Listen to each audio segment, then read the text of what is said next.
Sit back down and shut your trap. It's time for Keeping It Sports with M3. Are you ready? Are you ready? Well, I'll need some beer. Are you ready? You have to ask me nicely. Come on now, don't be bashful. Are you ready? Are you ready for Place for the best sports talk and news surrounding each league. I can prove it with my usual flawless logic. Hey man, this time we're gonna do it my way.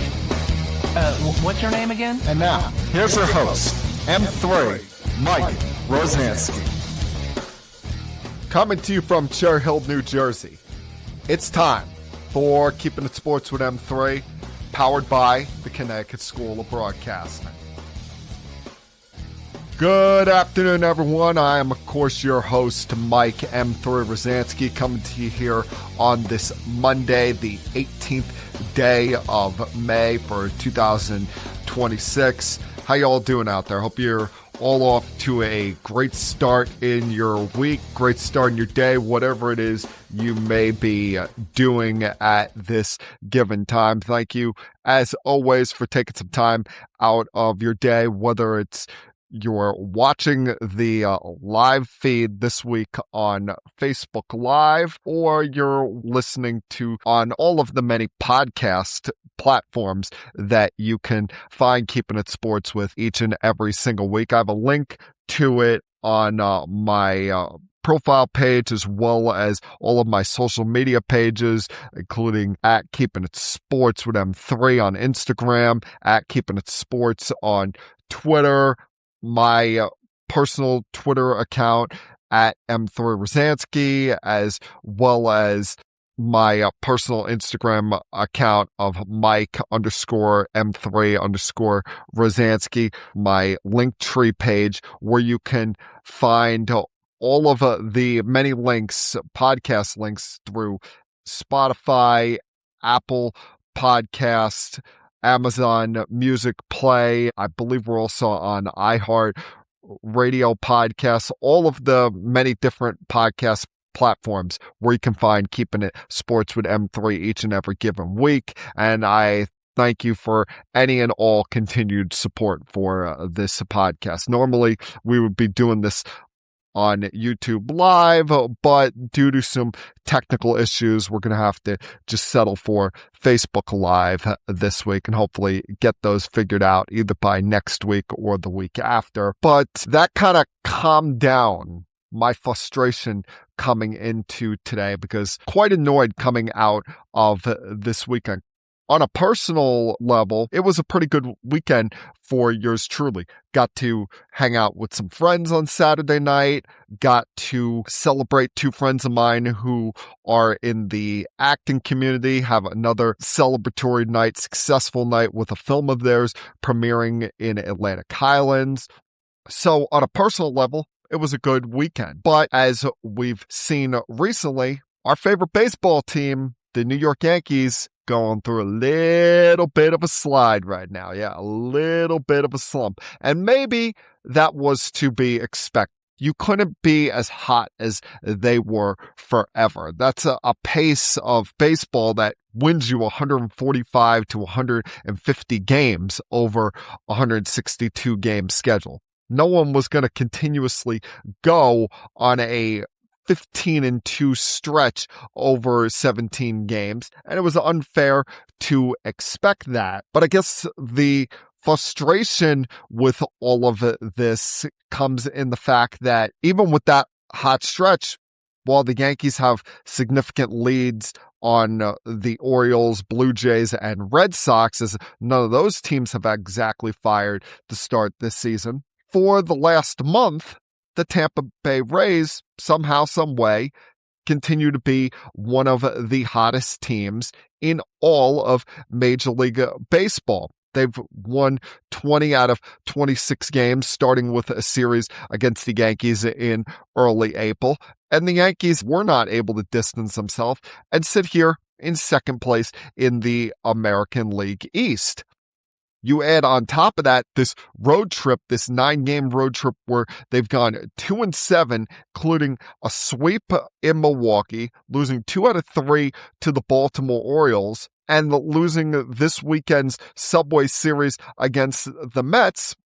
It's led to some frustration, led to some annoyance, and it comes at a time where you thought there were really good signs coming ahead with the rotation, at least we thought, starting to get healthy with Carlos Rodon returning. And I know he's been off to a slow start in his first couple of starts, even had that hideous error on Saturday night, which is almost unexplainable why someone would throw that baseball. I've always viewed this as a situation where these games for him are him just getting his season started. I wasn't concentrated on the results in those rehab games, whether they were in Scranton or Somerset or Hudson Valley. I was just concerned about him getting through those healthy and building up pitch count. So it's going to take some time for him to be the Carlos Rodon we expect him to be. But I'm not very concerned about that. What I'm concerned about is we thought the rotation was getting healthier, but as we add a guy, we lose another very important guy in Max Fried, as he left after 3 innings on Wednesday, and you all feared the worst. Every Yankee fan out there was scrolling social media for 2 days, waiting, praying for some kind of positive sign when it came to the reports, because let's face it, the last couple of starts, Max Fried has not looked like the Max Fried we expect him to be. He gets off to a great start on this season, had a just over 2 ERA in his first 7 starts, and then in his last 3 outings, he's allowed 11 runs.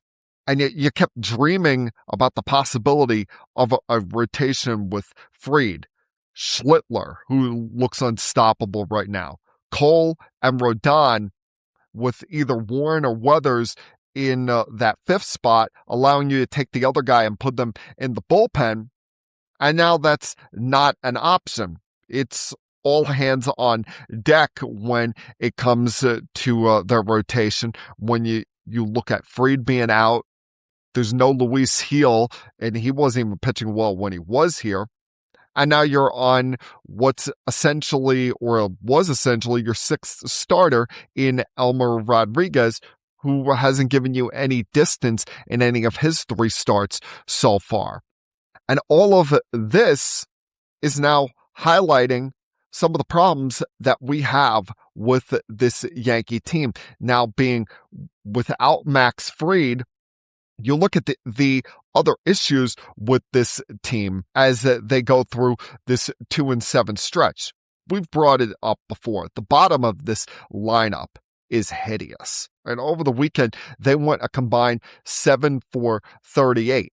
Jazz Chisholm, you thought, was starting to come out of this with his game on Friday night. And maybe he still might be. I mean, he did get on base through some walks a couple of times through this series.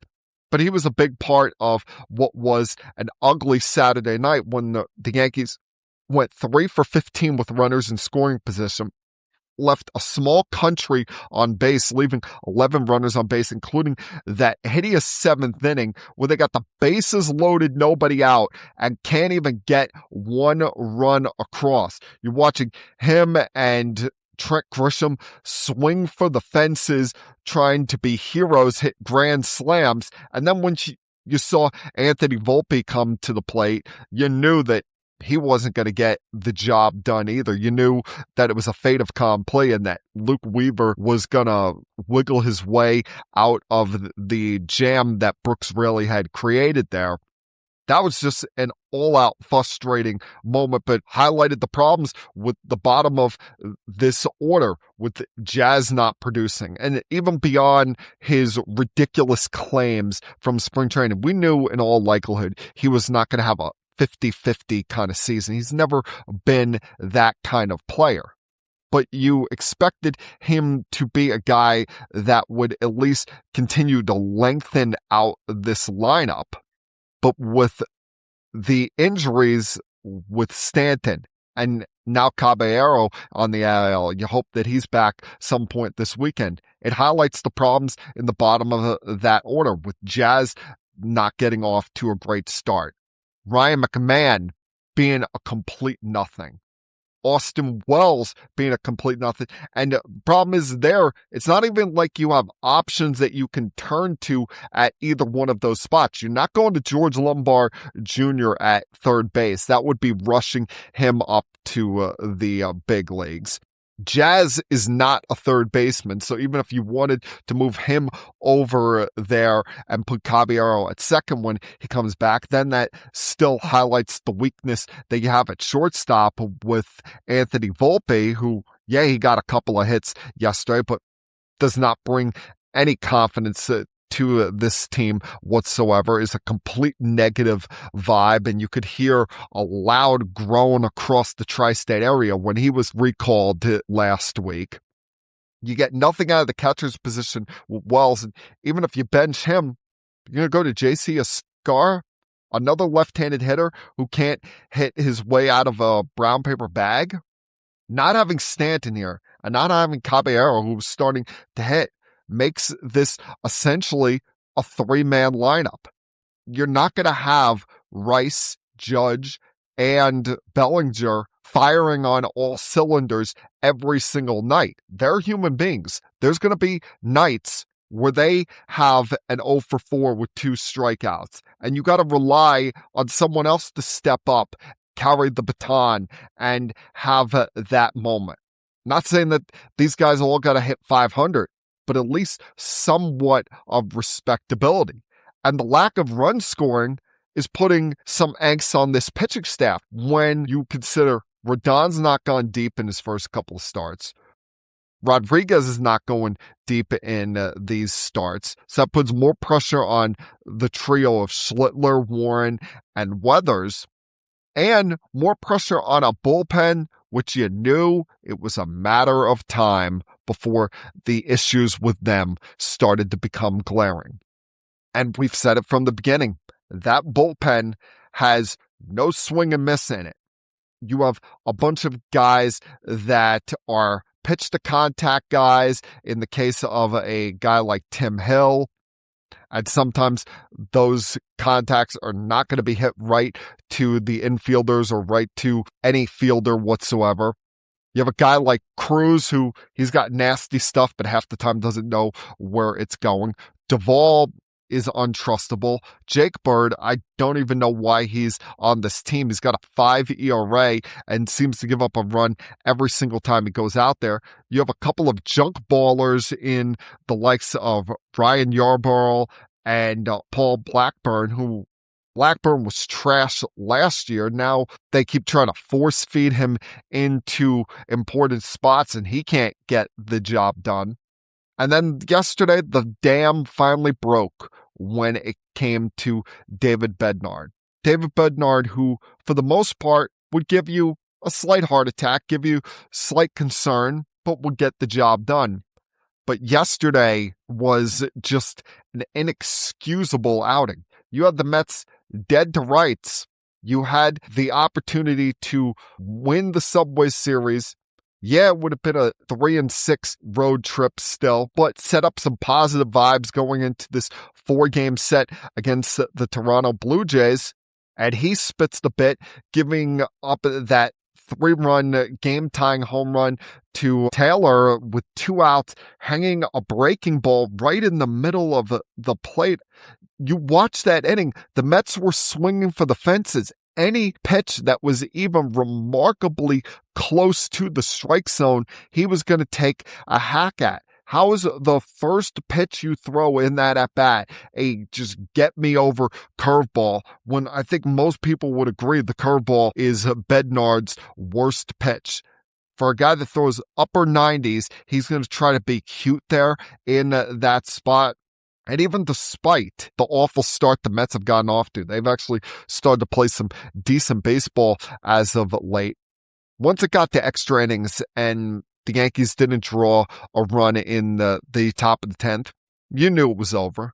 I knew it was over. You knew that they were not going to win that game and ended the Subway Series for Yankee fans and the Yankees on a very sour note. And I hope somewhere right now, Mr. Egotist, Mr. I can do no wrong, everything is right in the world, Brian Cashman, reality is starting to set in on him. Because you decided all offseason just to run it back with the same lineup as last year. And you took so much offense to everybody criticizing it or fans constantly bringing that up, saying, oh, what's the big deal with running back the same lineup? Well, clearly people had a problem with it. For 2 years, Austin Wells has not hit. Ryan McMahon, yeah, he's a good fielder, but he provides you nothing offensively. And now, at a time when you're without Stanton, without Caballero, who was starting to surprise us and even stealing away the shortstop job from what we thought was going to be a guaranteed give back to Volpe once he was healthy. This lineup has been left with a lot more question marks than it had answers. And we knew these were problems to begin with. Now you're going to have to address third base and catcher at the trade deadline. Hope that you get something out of Jazz Chisholm and that the magic is still there when Caballero returns off the IL, because Judge, Bellinger, and Rice are great, but they can't do it alone. You need length in that lineup. You cannot have a lineup where the bottom half of your order is providing you absolutely nothing. And when it comes to this pitching staff, when you have Rodon still trying to get his legs under him, in the next probably 2 weeks, you're going to have Cole coming back. He'll likely still be trying to get his legs under him. And so many young guys in that rotation that you want to protect in Schlittler and Warren and Weathers, who's had injury history in his own right. You need some real answers in that bullpen. And right now, there are no answers. You're not going to go to Tim Hill as the closer. That is a role that he's never done, and he's more of a matchup guy anyway. You have no real closer, and you have no real strikeout ability in that bullpen. It's just look up to the sky, say a prayer, and hope for the best right now with that group. And I don't know where the cavalry is coming from when it comes to that group, because they clearly don't want to convert Carlos Lagrange to a bullpen role just yet. They wanted him to get some more seasoning as a starter down in the minor leagues. I thought Weathers would have been an option for that bullpen with his health history and the fact that he doesn't particularly go deep in very many of his games, but now he's needed to be in the rotation with this Fried news. Right now, it's kind of a messy spot when it comes to the Yankees. Now, some of these woes can start to be cleared up with, actually winning some games. But it's not going to completely cover up the problems that you have with this team, both in the bottom of the order and in the bullpen. And those are problems that you're going to have to fix. This is not a World Series caliber winning team as they presently sit. I don't care how bad the American League is in large part. You're going to need to fix these things as this season goes along, both internally and externally, if you want to finally get back to that goal of winning another championship. I'm going to take my first break of this podcast, but a lot more I want to talk about today. Give you some thoughts on the NBA postseason coming up.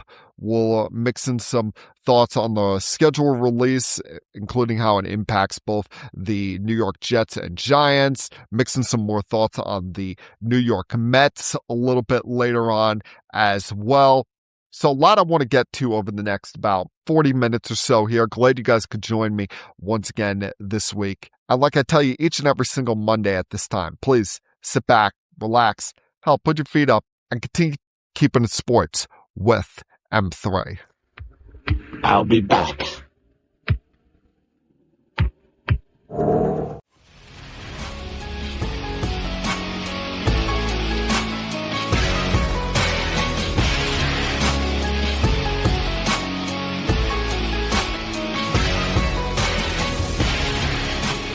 I like to consider myself a very fair person. When I'm right, I'll give myself a little bit of a pat on the back. But when I'm wrong, I'll come on here, admit it, and say, hey, didn't see that one coming, and give credit where credit is deserved. So, well done, Cleveland Cavaliers.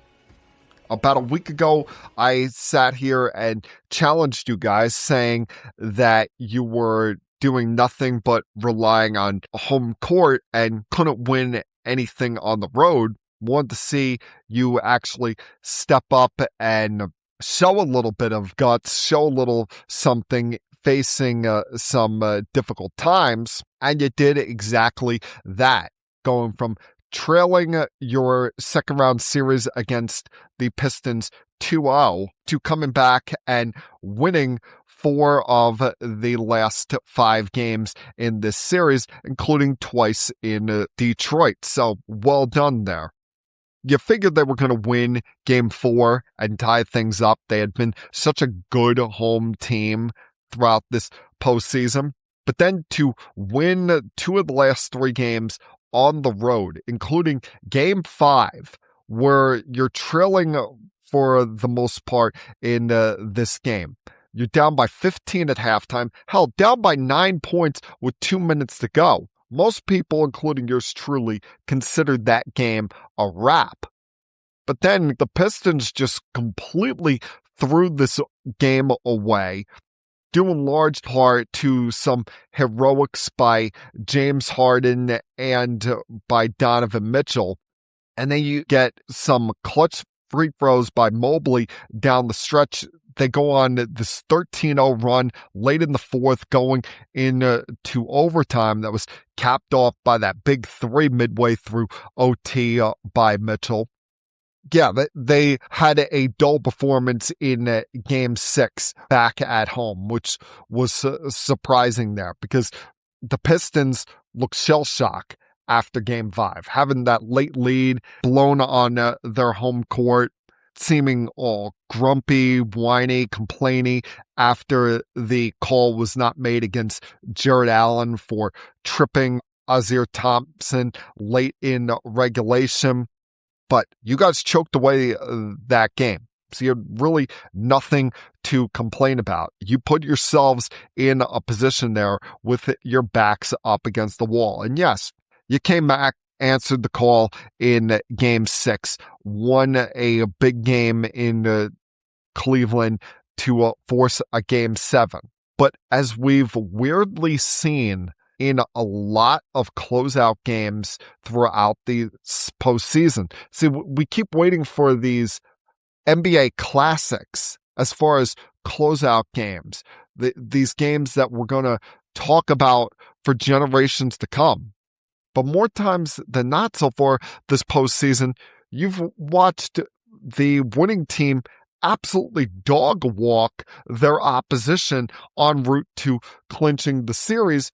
And this being the latest example, as the Cavaliers went into Detroit last night and blew their ass out, getting scoring from seemingly everyone, well, except for James Harden, who would have been the biggest GOAT of this all had they lost the game, considering he put up a very quiet 9 points.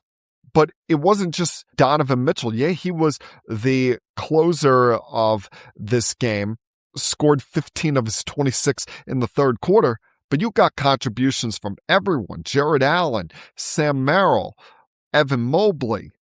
They were making the smart, wise plays, while Detroit was spending way too much time whining, complaining to officials, was not bringing that same heart, hustle, and energy that we've seen from them all season long. See, as a lot of these other teams were just kind of coasting through the regular season and trying to withstand the grind, you were watching the Detroit Pistons bring it every single night, bringing a different level of hustle and intensity compared to some of these other teams, treating every game as important.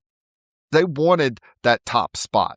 They had a goal in mind, get back to the postseason and play the New York Knicks because they felt they let one go last year. They were legitimately pissed off after losing that series in the fashion that they did to the New York Knicks and wanted another crack at them. That's why they beat their ass every time they saw them during the regular season. Didn't matter whether it was in Detroit or at MSG. They were handing the business to them each time. But they never got that second opportunity. I don't know if maybe that was weighing too much on their mind, or the fact that you look at them roster-wise. Yeah, Cade Cunningham is great, but just like I was talking about before with the Yankees, sometimes you need some of the others to step up. There's going to be a night here or there where your star is not firing off all cylinders. Last night, the perfect example with Cunningham only scoring 13 points. He needed someone else to step up and take that mantle. And they don't have that clear number 2 guy. Yet Tobias Harris was great in the later stages of that series against the Orlando Magic. He was a big part of them coming back from a 3-1 deficit. But as this series went on, you started to see him fade away, going from averaging 20 in the first 3 games to only having 14 in the games 4 and 5, to then only scoring in the single digits in games 6 and 7. And Jalen Duran was a complete no-show in this series. People are going to give him the excuse that he's only 22 years old, but he's a guy that has talked a lot, has mentioned a lot about wanting to face the Knicks, has been one of the heart, hustle, and toughness guys on this team. But in the biggest moments, he was nowhere to be found. They need that legit number 2 guy to go with Cunningham if they want to take the next step, if they want to get to the place where both the Knicks and the Cavaliers are going right now. That being the Eastern Conference Finals, as that begins starting tomorrow night at MSG. It's funny how this postseason has broken for these New York Knicks, how things, every step of the way, they've gotten the favorable matchups and the favorable terms to go their way when it comes to this postseason. You know, the first round, they get an Atlanta Hawks team that was feisty the first 3 games. But then the Knicks woke up after game 3 and started kicking their ass every game after that. They get a break with the Boston Celtics choking away a 3-1 lead and playing a Sixers team that their big man in Embiid can't even stand up to play game 2. And the Knicks fans completely take over Xfinity Arena out there in Philadelphia, make that essentially MSG South, have a rather easy sweep in round 2.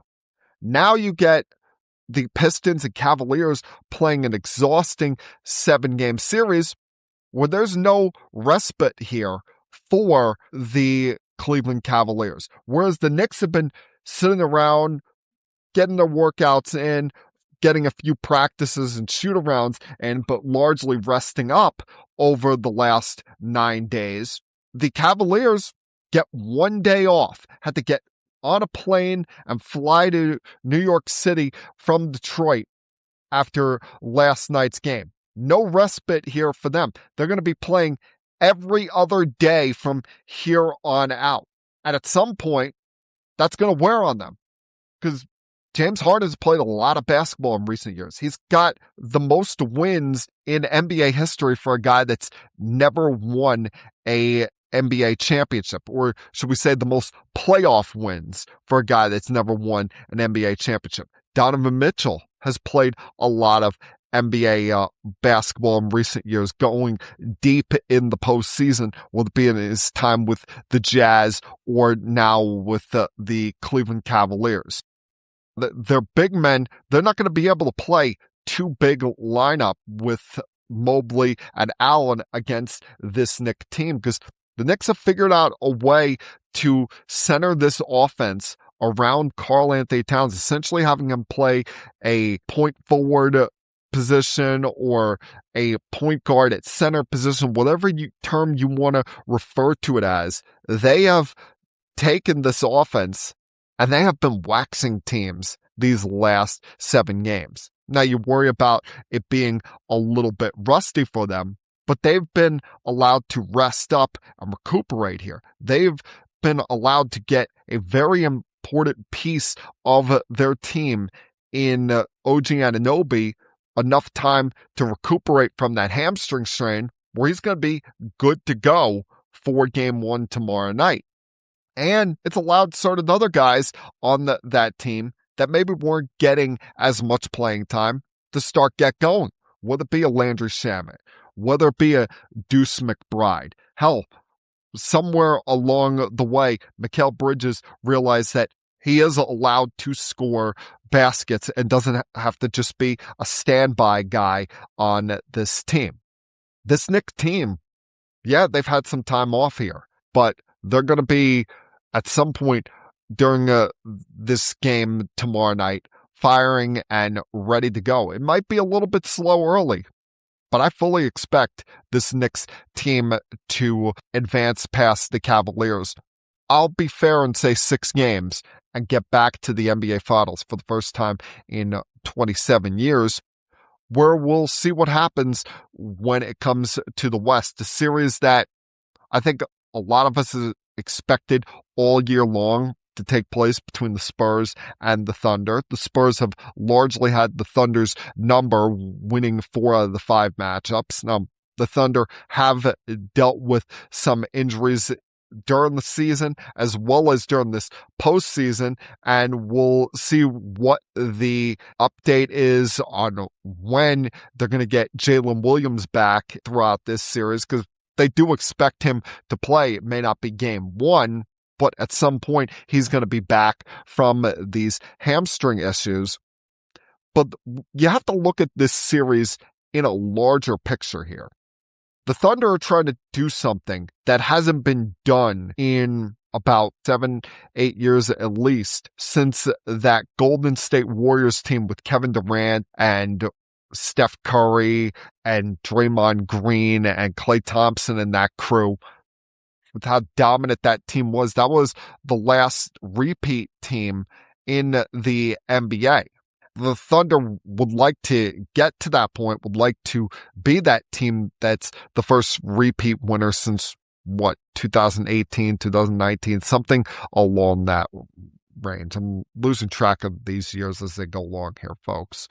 But this is probably going to be the worst, as long as Victor Wembanyama is healthy, that the San Antonio Spurs are for the next 8 or 9 years.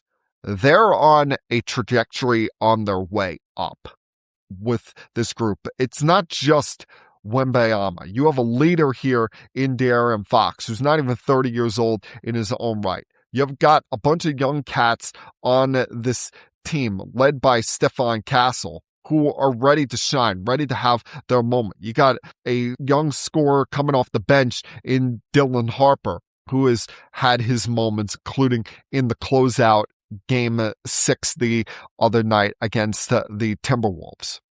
So this is going to be, as I said, the worst this team is over the next 8-9 years, potentially, as long as Wemby remains healthy. Moving forward, if you don't get the job done against them now and get back to a finals, then you may be starting to look next year at saying, oh crap, we're looking up at them. They're the team that everybody is chasing. Yes, we've got the now repeat winner of the league MVP in Shai Gilgeous-Alexander, but the Spurs team is young, hungry, emerging, and they're just getting started with how great they can be. Everyone talks about how much draft capital the Thunder have and how many picks they have going forward. But all of that is just air until we see what those players can be. I highly doubt that you're going to get another player with one of those picks, unless you trade some of them, that is on that same level of an either SGA or a Victor Wembanyama. both of these series should be very fun. I hope that they go the distance. I hope that they go deep into these series. Give me at least 6 games here, because as a neutral observer, someone who watches from afar, sweeps aren't exactly the most fun thing in the world. You like to see some intensity. You like to see some angst in trying to get through these series, rather than one team just absolutely bludgeoning their competition. I'll be back.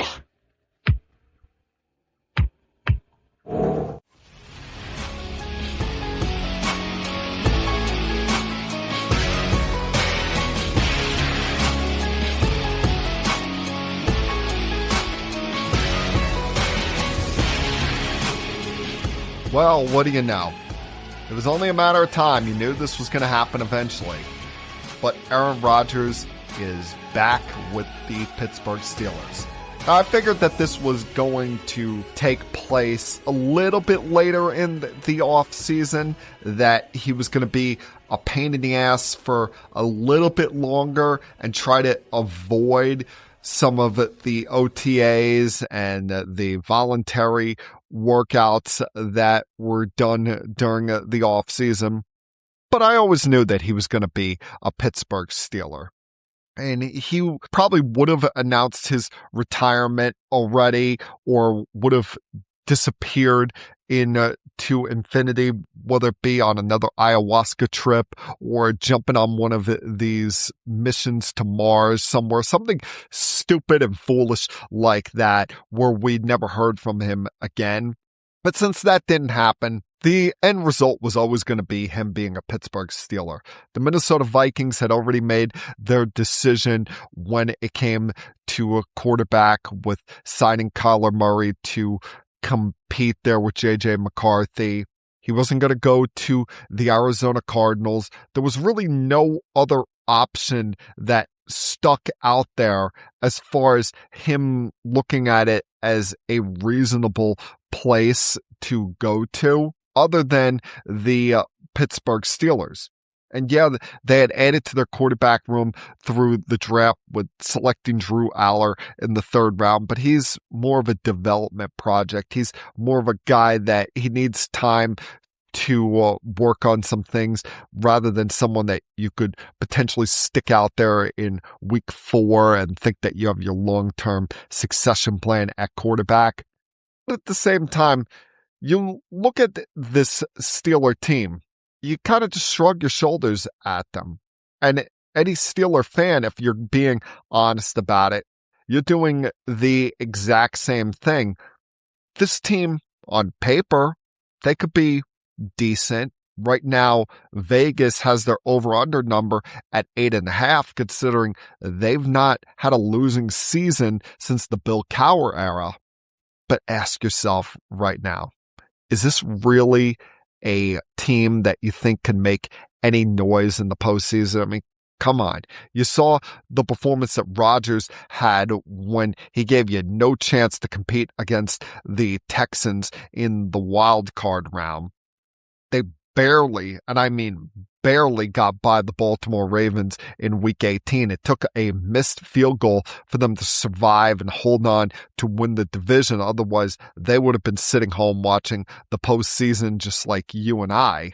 That defense, you have everybody getting paid, but everyone's also starting to get up there in age. Now, TJ Watt and Hayward and all of these guys, they're not getting any younger. While week to week could be a decent team, could be a team that gives somebody a scare here and there, it's also not a team that I look at and say they're any form of a contender in the AFC. They're not up there against what we would consider, the big boys of this conference, whether you want to talk about Denver or Buffalo or New England or Baltimore, even though Baltimore had a disappointing season last year. Give me a fully healthy Lamar Jackson and that squad over this Steeler team any day. But this Steeler team, they keep just kicking their way through the mud as a team that yeah, it could be competitive, but they're not going to make any noise in the long run.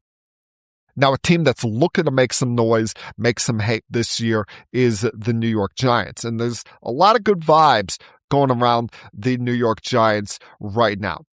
Got a new head coach in John Harbaugh, a young quarterback in Jackson Dart that a lot of people, including yours truly, think is going to be very good.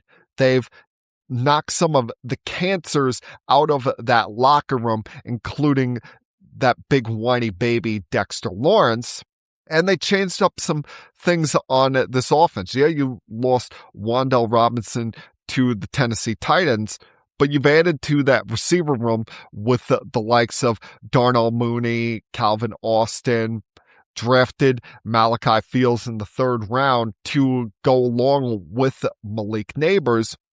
Although there have been kind of some, taking step back moment this week when it comes to Malik Nabers. Because all along we thought everything was going smoothly, everything was good heading into this year. But then we start hearing this report about Malik Nabers undergoing a second procedure on his right knee, how it was a cleanup procedure from his torn ACL from back in September to remove some scar tissue. And he may not exactly be at 100% ready to go at the beginning of training camp in late July. And had you saying, whoa, hold on a second there. Maybe we got to reevaluate our plans when it comes to this Giant team. Because with this new coach, with this new positive vibes that are running through that organization, you thought that maybe the Giants were going to be more of a team to contend with this year, but that's only if you got a healthy Cam Scatterbo and a healthy Malik Nabers. So, I don't know, maybe has a little bit of a cause for concern here. I'm not firing off the alarms too early here, considering it is middle of May.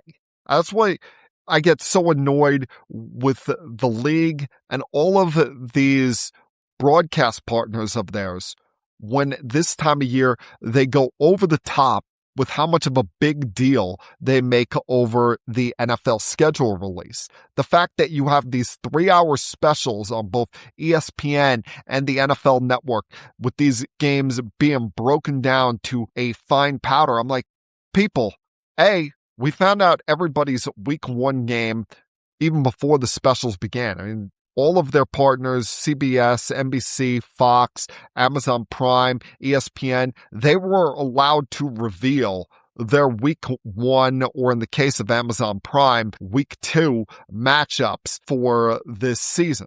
So we knew that. And you were leaking left and right what the international games and the holiday games were going to be, with the Eagles playing the Cowboys on Thanksgiving. You got a Thanksgiving matchup between the Chiefs and the Bills up there in Buffalo. And then some of these obnoxious places that they're playing games internationally to start the year with the 49ers and the Rams. I mean, enough already. I'm not going to make a big deal over the schedule release in the middle of May when that doesn't tell me who's going to be injured in week 9 or 10, who's going to be a certain team's quarterback at that point in the season. I mean, there's so many variables. Like, is Patrick Mahomes going to be ready to start the season? Or in the case of the Giants, are they going to have Malik Nabers at the start of the year? One of the Raiders going to unleash Fernando Mendoza.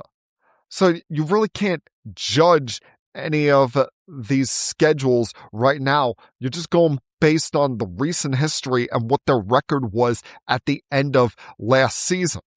Yes, in both of the cases of our local teams with the Jets and the Giants, there's some complaints to be had on both sides here, especially in the case of the Giants, where you look at their schedule, it's bookended by the Cowboys in week 1 and then having to play the Cowboys again week 17 in Dallas and then coming back to play the Eagles in week 18 when you know that game against Philly is going to be extremely cold. And who knows if it's going to matter for Philadelphia. You know those games against Dallas are probably going to have some kind of significance on them, especially that week 1 matchup on Sunday Night Football. But then you follow that up by going to play the Rams on Monday Night Football. Not even like you're playing them on Sunday afternoon. They're giving them extra time after coming back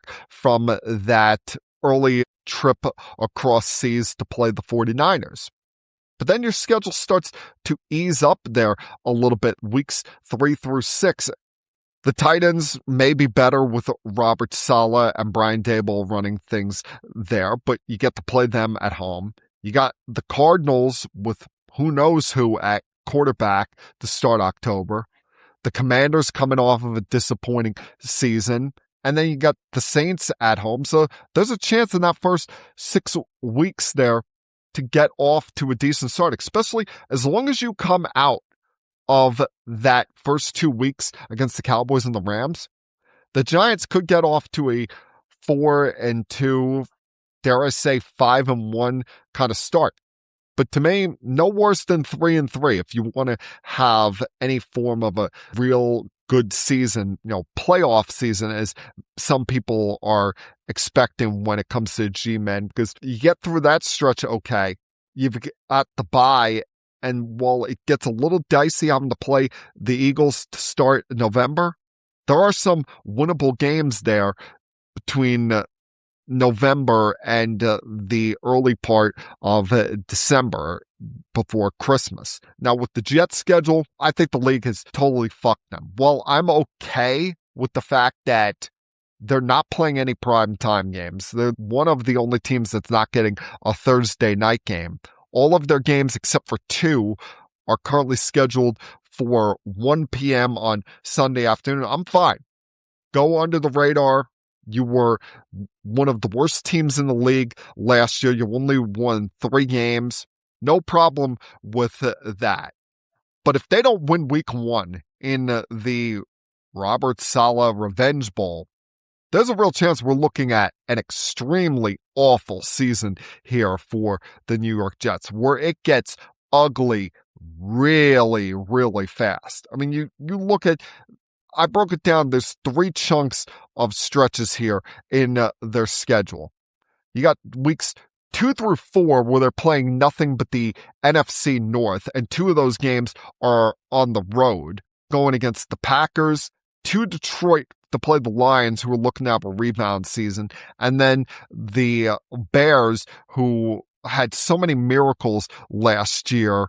We'll see if they can carry that over, but you expect all of those games to be tough and the Jets to be huge underdogs. Where they really get screwed is they don't get their bye until week 13. And before that, you have a stretch weeks 9 through 11 where you're playing the Chiefs in Kansas City. Then you got the Bills at home before you go and have your first West Coast game of the season in week 11 to play the Chargers. Now, one thing that people may not be thinking about here when it comes to that game against the Chargers, let's face it, they're one of the lowest attended teams in the league. They should not be in Los Angeles.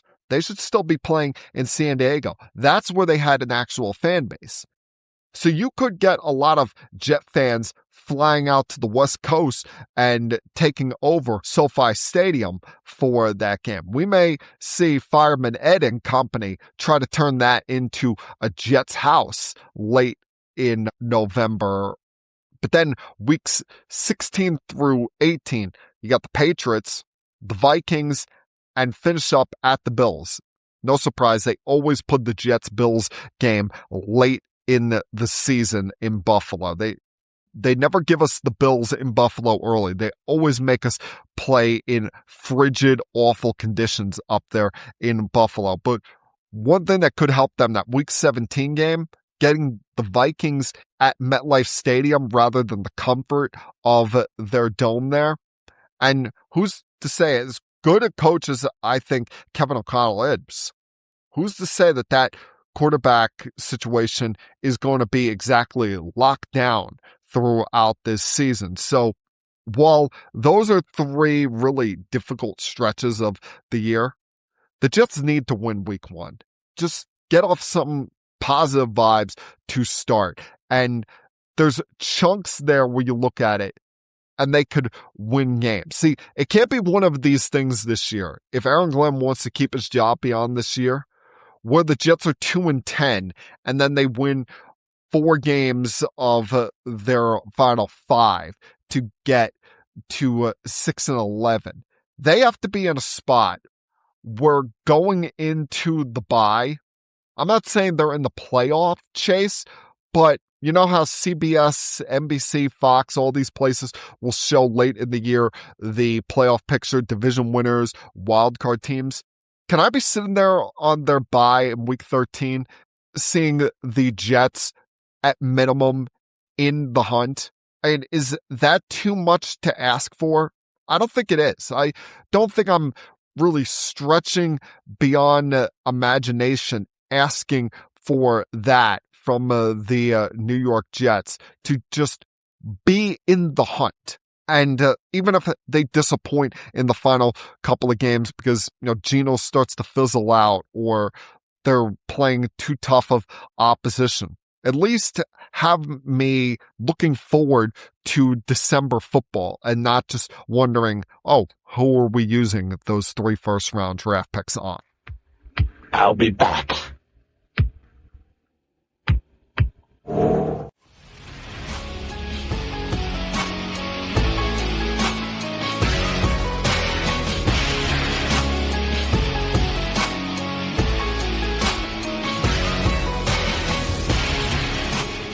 Well, let's give some credit where credit is due.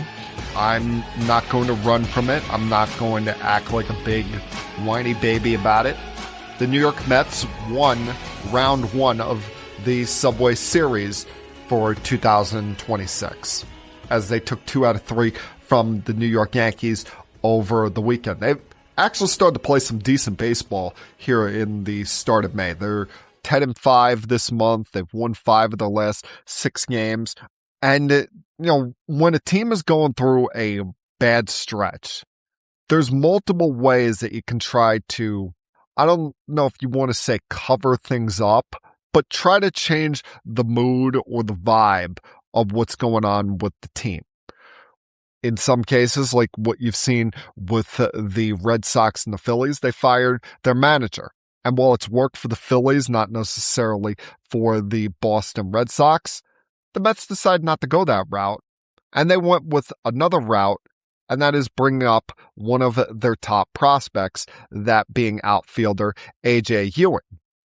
Unlike some teams around this area, when they bring up a young player, what a novel concept.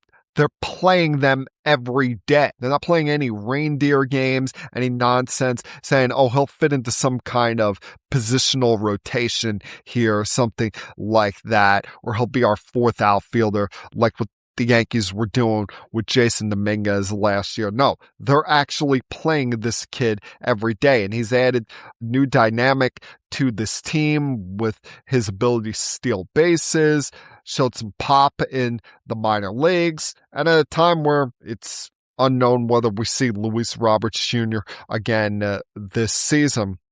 Adds some sizzle, adds some excitement, having 2 young players in Ewing and Binge in that outfield, and see if the Mets can keep their recent stretch going, although that's going to be very difficult now. Because, they were already dealing with injuries to this team, being without Lindor, without Polanco, without Robert Jr., Francisco Alvarez, Kodai Senga, even though he had been trash in his time with the team this year. But this rotation already had problems as it is. I mean, you look at it, your 2 highest paid starters on this team, or 2 of your 3 highest paid starters on this team, in Minaya and Peterson, were both pushed to the bullpen. You thought so little of Peterson that you're now having an opener pitch in front of him on his days to pitch. But now it's become even more difficult as you lost Clay Holmes for probably at least the next 3 months when he fractured his fibula on Friday night. I, as a fan, just felt so bad because, yeah, Clay Holmes was awful as the Yankee closer in his final season.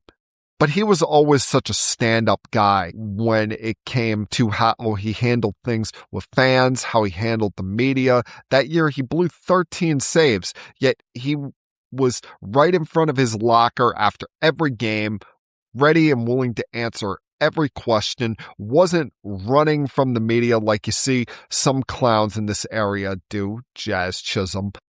For that to happen to him, I felt bad for him, felt bad for Spencer Jones, because Jones and him are friends. They work out in the off season. That kind of thing happens in baseball, but Jones found out from the media after the game that his line drive broke his leg, and he just felt awful about that. But unfortunately, it's one of those things you could never prepare for and really can't protect yourself from. I mean, hell, we've seen Cam Slitler get hit by the ball countless times in his last 3 or 4 starts, but this just sucks to see. This guy had made such a smooth transition from reliever to starter after years of being labeled as a failed starter, people saying he's just a reliever.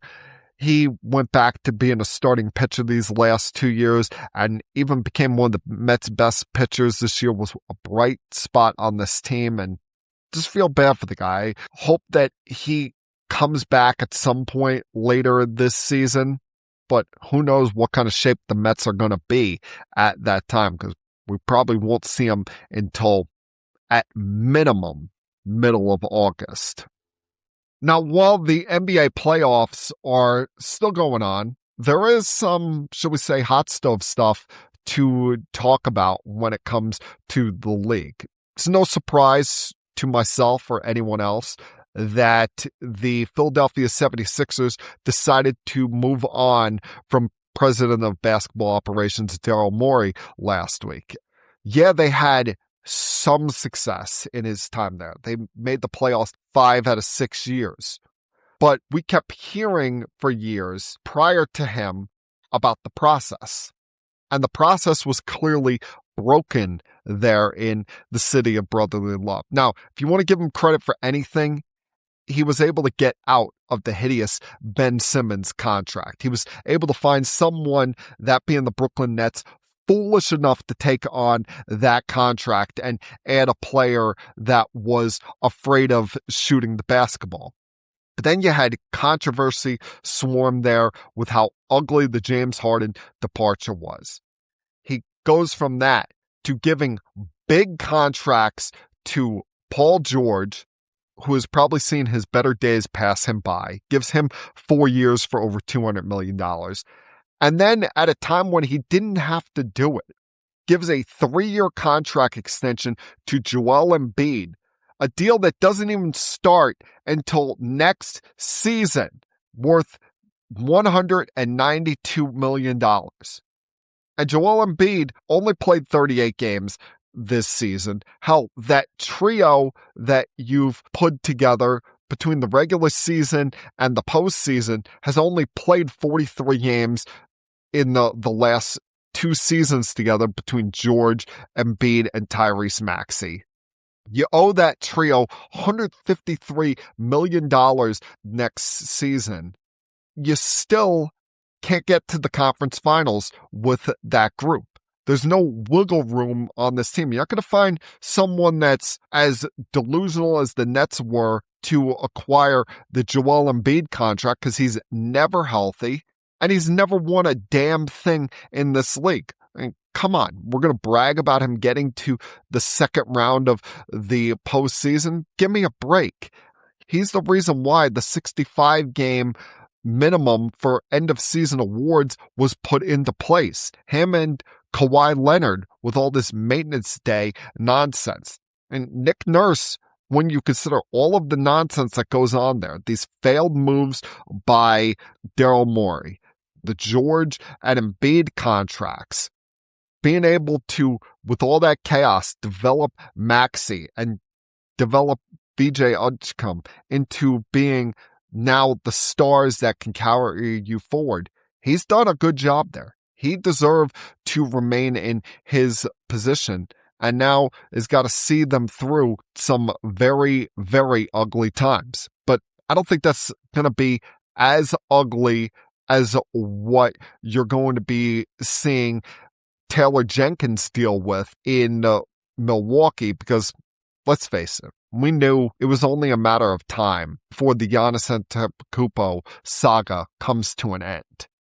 And now it's just a matter of weeks until it comes to an end. Would it surprise you if a week after the NBA Finals that the Bucks are announcing some kind of a trade here? He made it clear at the end of last summer that he wanted to move on. They tried to make something work out with the Knicks, but that didn't happen. And then you had a bunch of suitors come looking for him at the trade deadline, but nothing materialized there. But you're going to have a lot of teams with assets that are looking to make a big splash, looking to take their team to championship level coming into this offseason. And the draft lottery provided the opportunity for the Bucks to get an additional pick, whether it be from a team like the Warriors or the Heat, who had disappointing seasons, but would love to add a star of Giannis's caliber to get them back to winning ways. And then you have teams that are in the postseason that could be looking at Giannis saying that maybe that's the move to get us over the top. I don't think something's going to happen with him and the Knicks anymore. I mean, maybe I'm wrong. If the Knicks have an upset series here against the Cavaliers and don't make it to the finals, or get to the finals and get swept, maybe that's another thing. But with how well they've played, I think that's a story for the past.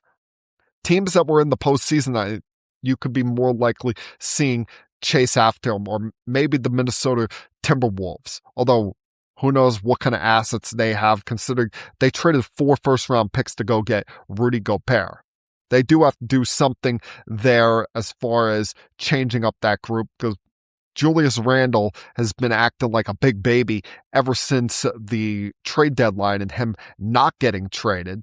So they're going to need to probably break up that relationship there. There's always going to be the spectrum of the Lakers hanging over any star player that is available. But I'll throw a wild one out there. And I know this is maybe insane to think about, and fans would probably hate it as much as they hated Kevin Durant going to the Golden State Warriors. But the Oklahoma City Thunder damn sure have a lot of draft capital coming their way in the foreseeable future through trades that they've made with the Clippers, through their own draft picks, through wise moves that they've made in moving on from a player too early. They've got something like 12 or 13 first-round draft picks coming to them in the next 7 or 8 years. You think that they would ever consider, I don't know, if they don't win the finals this year, or even if they do win the finals this year, would you think that they ever decide to package some of those picks together and say package it with Jalen Williams and say, let's go get Giannis, or even package it with Chet Holmgren and decide to go get Giannis Antetokounmpo? Because Chet Holmgren has dealt with some back issues over the course of his young career here. And with a big man, you worry about those hindering him moving forward. Not saying it will happen, not saying that it's anything that's been rumored or speculated. Just throwing that idea out there. People already hate the way that the Oklahoma City Thunder play now and how SGA manipulates the rules. Can you imagine how much it would just fuck with the league if they win a second consecutive championship and then they decide to trade for Giannis this upcoming offseason? Oof, that would be something to behold.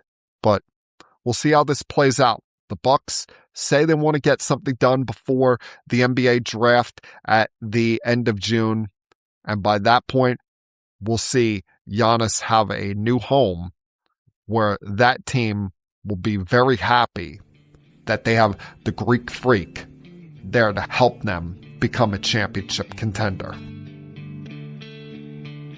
And that, my friends, was Keeping Sports with M3 for Monday, May 18th, 2026.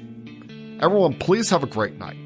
Have a fun, safe, happy, healthy week. Remember, folks, you get one life, so you might as well try to live it up to the fullest. And I'll talk to you guys again, same time next week. Until then, peace. We have to go. Good night, everybody. I have had enough of you! Thank you for all the fun. Thank you. Hey, shut up, will ya? I don't want to see you, I don't want to hear you, and I don't want to smell you. Now leave. I'll be back.